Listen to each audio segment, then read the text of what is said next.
Session 4. At a recent workshop based on the neuropsychology of achievement, Cybervision President Stephen DeVore was asked an interesting question by a young corporate product manager. Mr. DeVore had been outlining the principles of goal setting when the product manager said, "You know, there's one problem I haven't yet solved. We talk about opportunities and goals, but there are so many opportunities to choose from, so many different directions we can go. How do you figure out exactly what you want to go for? How do you focus in on one choice among so many?" This session addresses that very problem, the problem of finding a purpose, and it isn't always easy. We live in a free society filled with opportunities for anyone who wants to take advantage of them. It's wonderful to have so many choices, but sometimes it makes choosing what you really want to do, your purpose, even more confusing than ever. Still, there are ways to narrow your choices down, and this session will show you how to do it. Through an exciting and powerful 4-point exercise, you're going to learn to pinpoint what it is you want most in life, out of all the things you may think you want. It will take some effort, some soul-searching, some creative thinking, and the outcome may surprise you. By the end of this session, you'll have chosen and defined what we call a macro purpose. The term macro means large or inclusive. Your macro purpose is equivalent to what creative people call the big idea. It's your main desire, your real purpose in life, your reward for hard work and effort. It's going to become your very reason for existing. Besides defining your macro purpose, in this session you're going to learn what micro purposes are and how they're used. Micro purposes are the stepping stones to your macro purpose. They consist of all the things you need to do to achieve your most important ambition. To help you thoroughly understand the concept of macro and micro purposes, think back for a moment to your early years in school, when you first learned to do simple math. Remember what a struggle it was to understand how to add, subtract, multiply, and divide? Numbers seemed a mystery to you back then, and you may have thought you'd never learn how to perform the most basic math functions. At the time, learning math for you was a macro purpose, and all the elements of learning it were micro purposes. You had to learn to count, for one thing. You had to learn the symbols for addition, multiplication, subtraction, and division. And you probably had to memorize the multiplication tables. As an adult, math seems to hardly be important, but you couldn't balance your checkbook or manage your money without it. And if you're a stockbroker, accountant, retail store manager, or bank teller, among other things, math is an important part of your job. So math was a micro purpose that helped you launch your present career, your macro purpose. If your desire is to earn a college degree, a macro purpose, you must take a certain number of courses and amass a certain number of credits. Each course you take that counts toward your degree is a micro purpose. But if you want to be a doctor, earning a bachelor's degree by itself is only a micro purpose. You still have to attend and graduate from medical school and complete an internship, more micro purposes, before you can be licensed to practice medicine. As you can see, macro and micro purposes change according to your stage in life and what you want to accomplish at the moment. A teenager may enter college with no clear idea of what he or she wants to do except finish school, the macro purpose of the moment. But by the third year of school, that student may decide on a career that requires additional schooling and a period of apprenticeship. So finishing school becomes a micro purpose, a stepping stone to a rewarding career. But macro and micro purposes don't just apply to careers or lifelong goals. Setting a macro purpose and determining what micro purposes are necessary to achieve it is an excellent way to help you accomplish any goal, no matter how large or small. It's a logical and creative process that lets you organize your thoughts and actions to make your goal clearer, more rational, and easier to achieve. Just imagine for a moment that you're stranded alone in the wilderness on a freezing winter day. It's late afternoon, and there's no hope of rescue before the next morning.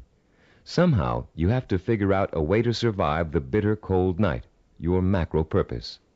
Your micro purpose is keeping warm, and right off the bat you can think of 3 ways to do this. The first is to put on some more warm clothes, but you don't have any, so that choice is out. The second is to find shelter, but there's none in sight, and you don't have the time or the tools to build anything before nightfall. The third is to light a fire and keep it going through the night. Since the woods around you are filled with dry logs and kindling, this looks like a real possibility. But you don't have any matches, and as for rubbing two sticks together to start a fire, it never worked when you were a child, and you doubt that it will work now. There has to be another way.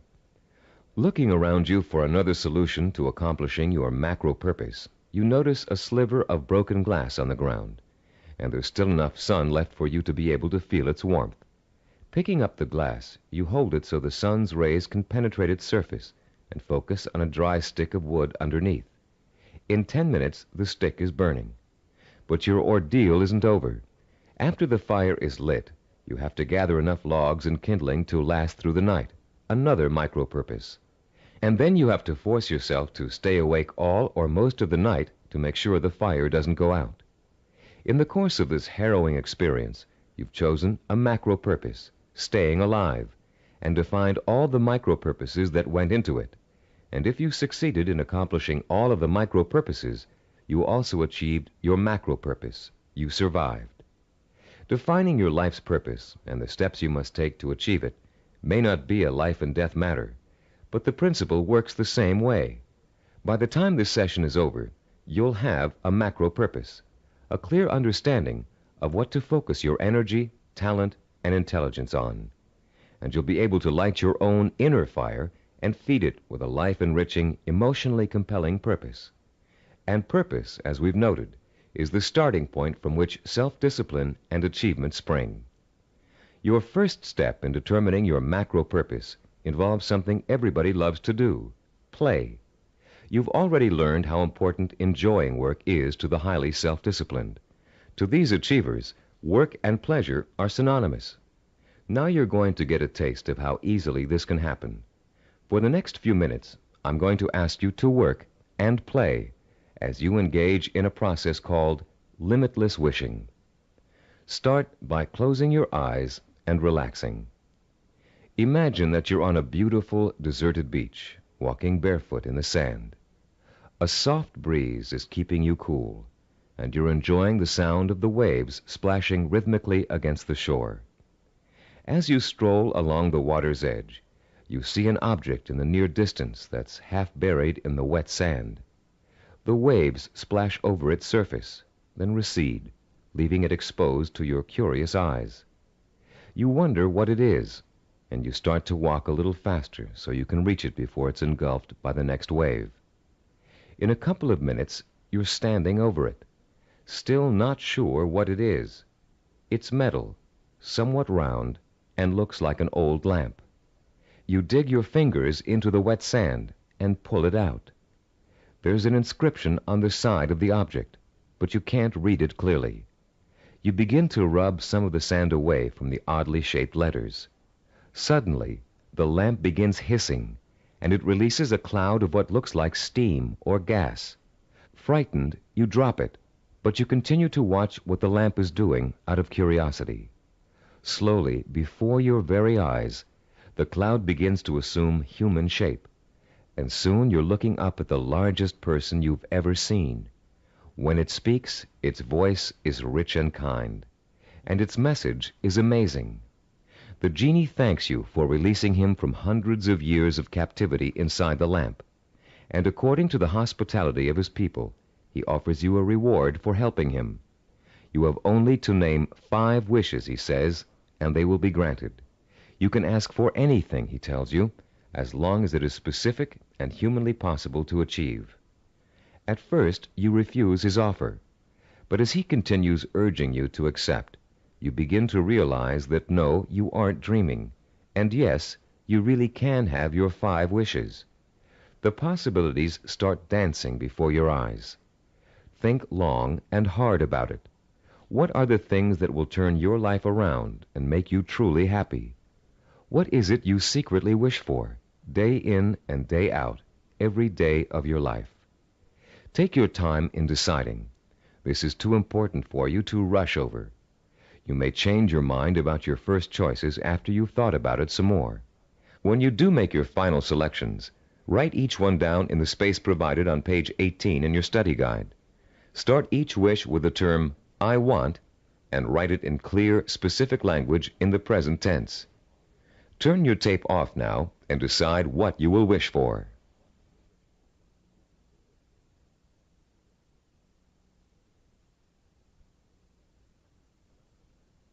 Welcome back. You now have in front of you a list of 5 wishes that your mind and heart told you are the most important things in life to you. Now, with a little imagination, you're going to create a scenario in which each of these wishes is fulfilled. This second step of our 4-part process is called wishful imagining. Close your eyes again and picture, in as much detail as possible, that your first wish has come true. If you wished for a great deal of money, imagine how your life has changed now that you've gotten it. Imagine the kind of house you're living in, the kind of car you're driving, the kind of clothes you're wearing, and what you're eating for breakfast and dinner. Maybe you've got a private plane or a swimming pool, a new career, new friends, or the same friends you have now, but with a new attitude toward you. Try to imagine that you're having dinner or drinks with your best friend, and you're explaining to that friend how your new life feels. This is a friend you trust completely, so you can say anything, positive or negative. Really imagine you're there, in the restaurant or bar, being served food or drinks, with people talking around you and soft music in the background. Imagine what you look like. Are you younger, thinner, better dressed? Is your friend looking envious? Picture every single detail, down to the season, the location, the restaurant, the plates and glasses on the table. Repeat this process for every one of the 5 wishes you wrote down. And as you imagine each one coming true, pay attention to your emotional response. Are some wishes easier to imagine than others? Did 1 or 2 really make your pulse quicken with excitement? Are there any that felt particularly comfortable, as if you could just walk right into the scenario and feel at home? Which one seemed to draw you in like a magnet? There will be one wish that unmistakably evokes the greatest emotional response in you. That wish will be your final choice, and you'll be ready to proceed to the 3rd step in defining your purpose, the step we call creative biography. When truly accomplished people pass away, they've generally left behind a legacy of achievement in art, finance, politics, or the social sciences. Biographers and historians then catalog those achievements so others can read about them for inspiration. For example, here's the entry on a man named Thomas Arnold from the Britannica Junior Encyclopedia. The text of this biography also appears in your study guide on page 18. The biography reads as follows: Thomas Arnold, 1795 to 1842. Some people are loved without being respected, and others respected without being loved. Arnold of Rugby was loved by many, respected and admired by everyone who knew him. Born at Cowes, Isle of Wight, this great headmaster and scholar was educated at Winchester and at Oxford in England, where he distinguished himself in classics and history. He left Oxford in 1819, and after 9 years of study and writing was elected headmaster of Rugby School. His powerful personality set its mark on the school from the first, and made it great in a new sense. He was very religious, and he inspired his boys with new and more serious ideals of scholarship and life. He found time, too, during the 14 years of his headmastership, to publish sermons, an edition of the Greek historian Thucydides, and a history of Rome. In 1841, he was appointed professor of modern history at Oxford, but died the following year. He was buried in Rugby Chapel, and his son Matthew wrote a beautiful elegy about him on that occasion. Arnold was too forthright to be tactful in his dealings with boys or indeed with grown-ups, but he always won their respect, and often their love, by his high-minded attitude toward life and its responsibilities. This entry can only summarize the lifelong accomplishments of a beloved teacher and respected scholar. But listening to it, you can get a good idea of the purpose which must have guided Thomas Arnold. Here was a man who valued learning, scholarship, teaching, and personal integrity above all else. What do you value above all else? What would you like to be remembered for?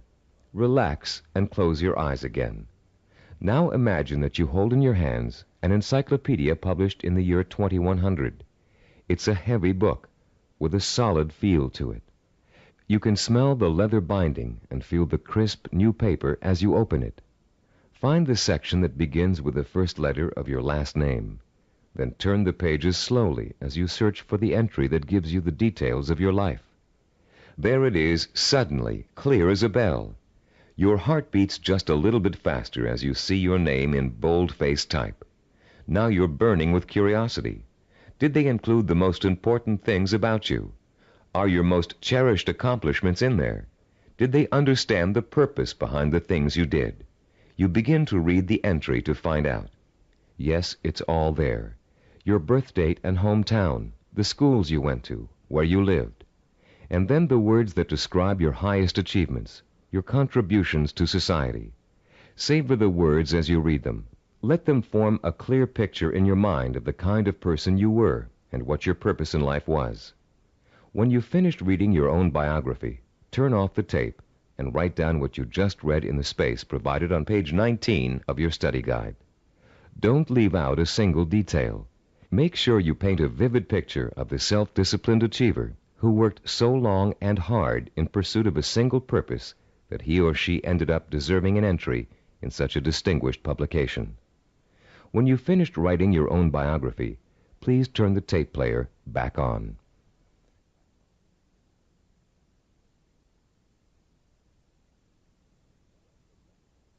Welcome back.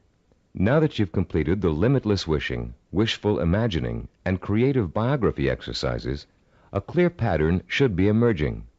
You should now be able to answer the question, what do I, deep in my heart, really want to do? What is my purpose in life? Your fourth step in determining your purpose is writing this, the answer to that all-important question, down. You're now going to compose a personal statement of purpose. But before you do it for yourself, imagine that you're going to do it for someone else, a famous historical figure, for instance. Try George Washington. What do you think his statement of purpose might say? After all, he accomplished a great deal, not the least of which was becoming the first president of the United States. But George Washington never actually intended to become the first president. He was elected because of the kind of purpose he really had. A purpose statement for George Washington might read, I would like to use all my strength, courage, knowledge, and resources to secure liberty and freedom for all my fellow colonists. George Washington was a great statesman and public servant, but there are other kinds of achievers. Amelia Earhart, for example. Even in childhood, she had a definite purpose in mind. It was not to be a famous woman aviator. That came later, as a natural outcome of what she really wanted to do. Amelia Earhart's purpose statement, composed when she was still a child, said, When I grow up, I'm going to have adventures and show the world that women can be as heroic as well as men. A purpose statement can be as general as you want it to be. It can speak of heroism, freedom, social changes, adventure. It's meant to act as a focusing tool, not an actual blueprint for achieving it. You'll learn how to do that later in this program. Turn to page 20 in your study guide and compose your personal statement of purpose. Turn off the tape now while you do it.